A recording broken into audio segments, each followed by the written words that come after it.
And he's going to be. Scatterboo things. Yeah.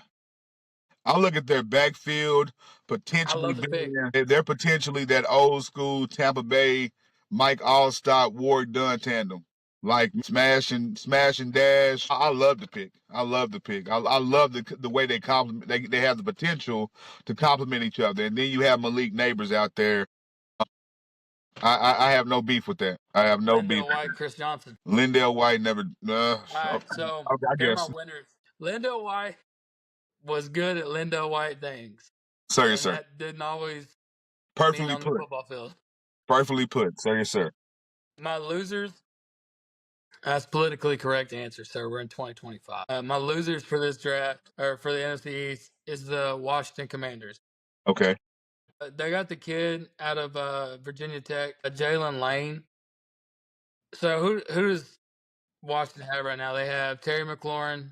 He's what, 5'11", 6 foot McLaurin, maybe. you Then go you get deep. have then they got Debo, who's 5'11". Yep. Yep. They draft this dude. He's 5'10", it lists in the paper, so he's probably 5'9". They had a chance to draft a big body receiver. They did get this dude. I think on the second day of the draft or the third, but he's a smaller body. You're gonna have three small body receivers, and ain't neither one of them got breakaway 4.2, 9, 4 sub 4.3 Okay. speed. Like, they're fast, but you need somebody when Jaden Daniels is getting pressured. Now Terry McLaurin is a great contested catch. For sure. He can go up there and get it, but it's a lot easier when the guy's 6'4" and can go up and you can throw it up in the red zone. So the Absolutely. fact that they went with another small body receiver, I do like the kid, but I don't like him with the Commanders just because of who they have in the receiving room. Yes, sir. They also drafted a dude in the 7th round, and Ja'Cory Merritt out of Arizona. I like the running back. I just don't like the running back selection. You got him in the 7th round. He's not going to play. They've already got 3 dudes back there that contribute well. Okay. He's not going to play. If he makes his team, it's on special teams. For And sure. then that takes the spot from another depth piece if you're going to have 4 running backs on the roster. I don't understand it. Yeah, it's a 7th round pick, but still feels like a waste to me. And then it's Kyrie or Carey or Kane. No, Kane. Kane Madano, linebacker from UCLA. The dude's already 26. And I know they've got some aging guys back there, but they've still got another. Wagner's probably got a year, maybe 2 years if he really takes care of his body. But he's a middle linebacker. Man, the fact that he's going to ride the pine and when he finally gets a chance to start, he may be 28, 28, 29. 29 at linebacker. Come on, man. That's not a position of I mean, longevity for sure. that's already rough. Yeah. Now you He probably will compete on special teams, but the fact that he's already up there that much in age, yeah, man, I just can't. Waste of a pick, in my opinion. So that's why the Commanders are my losers, and the Giants are my winners. So last but not least, AFC East. What you got, Mister? Who you with? all right, man. Let's roll with I think they probably had a top 3 or 4 draft in the whole draft. With my winners is going to be Buffalo Bills. Definitely hard for me to say the reason why. 2 Kentucky guys they got great value. With me being a Louisville dude, I hate to say it, but I love the cornerback, Maxwell Harrison. That kid just plays football the right way. Story of the draft.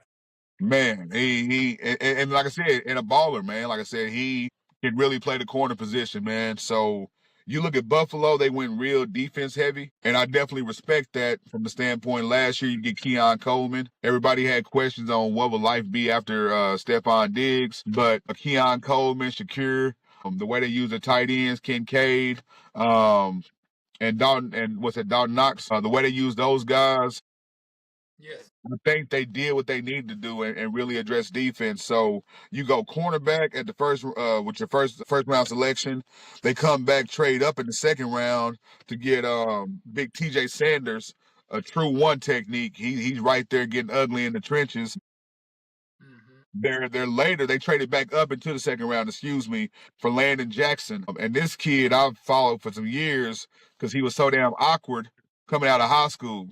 I remember watching him at the Under Armour All-American workouts, and he didn't know how to do a rip move. You know what I'm saying? He struggled with the bag. You know what I'm saying? It looked crazy, but he's 6'7", 260. Started off at LSU, transfers to Arkansas, and is a dude. You know what I'm saying? He balled out, man. Them trading up, getting him, their fourth pick, Deion Walker, big nose guard out of Kentucky. So one thing Philadelphia showed me last year was when you got depth in the trenches and you can just roll out D linemen, roll out D linemen. I don't give a damn if you are playing against Pat Mahomes.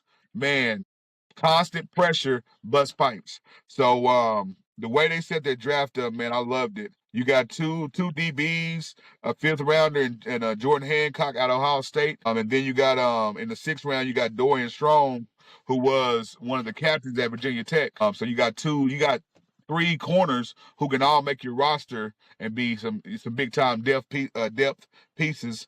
And then I think they got a hell of a return kid in Caden Prather out of Maryland. Me watching him in spurts, man. I just think they had a real solid draft from their first pick to their last pick, man. So they definitely had a top 3 draft for me. My losers are the Jets. Yes, yes. I think I the concur. Jets do Jet stuff, right? I don't know if now they got you got an offensive tackle, the big kid from Missouri, with your first number 7 pick. I think he's really raw. I'm blessed to know a little bit about Missouri. My cousin is the offensive coordinator, Curtis Looper. So he ain't said nothing bad about him. But, with that being said, and the fact I watched Missouri a little bit, at 7, when they had other needs, I don't know if you go that route. Especially with, you got Justin Fields. So if anybody can compensate for not the best line, it's the Jets right now. Plus the way they did my guy, Mekhi Becton. They pretty much drafted him, wasted that draft pick, and then luckily he went to Philadelphia, got a Super Bowl, so go Cards. He got that ring right there. He got the ring. You pass up on both the tight ends, the kid from Michigan, and of course the kid from Penn State. You get Mason Taylor out of LSU, who I personally, who we've been talking about nepotism so much. Is he a second round draft pick, your third tight end? It was either you get one of the top 2 guys to me, or you could have waited on the kid out of Bowling Green. I know the kid out of Miami had some good intangibles. I don't know if you go with Mason Taylor in the second round. The kid from Texas, if you still wanted blocking, but the kid from Texas I can still mean, split out wide. yeah, man, I don't get it. The one pick I did love from the Jets, and this guy had as one of my sleepers going into the draft, Francisco Mauigoa, inside linebacker from Miami. Dude just gets out. He finds the football. So they got him late 5th round. And then they backdoored him with one of the edge rushers from Miami. So I'm big on when you get late in the draft, try to pair some guys up who know each other, so they come in with that competitive edge of, hey, it's us against everybody. Like I said, to me, the Jets didn't do enough, man. They had a chance to get a quarterback, to get behind Justin Fields, because we both know he doesn't necessarily last a season just because of his style of play. For them not to be in the sweepstakes of a quarterback during the draft was kind of wild to me. I mean, but there you have it, man. The Jets, their draft sucked, but Buffalo, man, I love what they did. So that's how we looking, man. Hey, All right, man. Well, so those are Marshals Matters and Mr. Who You With. Those are our winners and losers from the NFL draft. This is a segment we're going to start co-hosting. We're going to try to do this a lot more. Preferably right now it's Wednesday night. We're going to try to get an episode out for y'all at least once a week, if not more, if we can come to it. I think the next segment we're going to do is you want to do fantasy football sleepers? let's make it happen. All right, so it's going to be fantasy football sleepers. We're going to get this video edited today and try to have it out to y'all on YouTube. As always, you can find Marshals Matters on TikTok, Facebook, as well as YouTube. Mr. Who You With, you can also follow him on Facebook and YouTube. The links will be down below at the edge of this video.